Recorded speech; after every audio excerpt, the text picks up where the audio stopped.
PragerU is being called this administration's PBS replacement.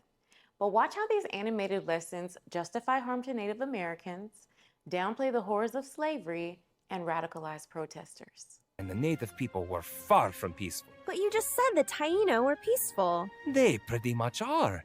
But there are other tribes who aren't. Caribs, who are vicious, warring cannibals. Cannibals? Like they Eat people, see. Whoa! Right?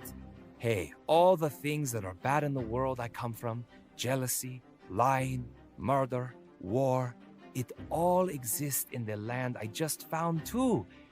But in Europe, we draw the line at things like eating people and human sacrifice. Yeah, but what about slavery? You didn't deny that. Deny? No. Slavery is as old as time and has taken place in every corner of the world.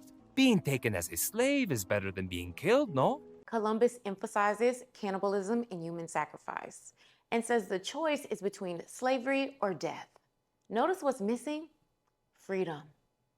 Leave people alone. How does it work?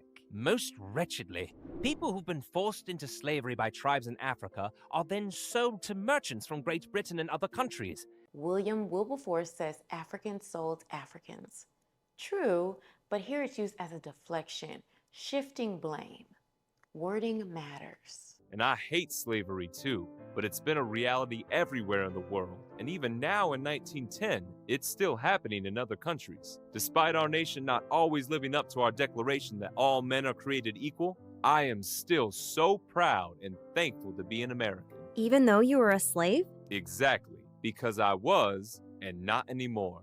We're really sorry that you have to deal with segregation and racism. Your sympathy is nice, Layla, but know that you have nothing to be sorry about. You and Leo have done nothing wrong and have indeed been quite respectful. Future generations are never responsible for the sins of the past. Booker T. Washington repeats the slavery happened everywhere theme, then quickly pivots into patriotism.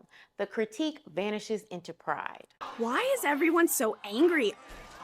Are they burning a car? Slavery has existed everywhere in the world for thousands of years. Slavery was part of life all over the world. It was America that began the conversation to end it. Have you kids heard of William Lloyd Garrison? No. Nope. He's an abolitionist like me, and he and I used to be friends, but we aren't any longer. We don't agree how to solve problems. William refuses all compromises, demands immediate change, and if he doesn't get what he wants, he likes to set things on fire. Sounds familiar.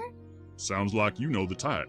Yeah, we've got that type in our time. So, you're trying to work for change inside of the American system. Precisely, Layla.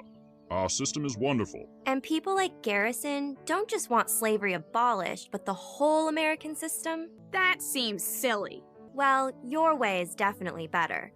It's the right way to get change. In our time, you're considered an American hero, and that other guy isn't really known. Frederick Douglass again says slavery happened worldwide, but this time, abolitionist William Lloyd Garrison is branded a radical, like modern protesters. The kids dismiss him as irrelevant. Across the clips, the pattern repeats. Harm justified as a lesser evil, blame shifted elsewhere, critics labeled as dangerous, and pride layered on top. Ask yourself, how does repeating slavery happened everywhere reshape the story? What happens when passionate voices are written off as unnecessary? And who benefits from framing protest as dangerous?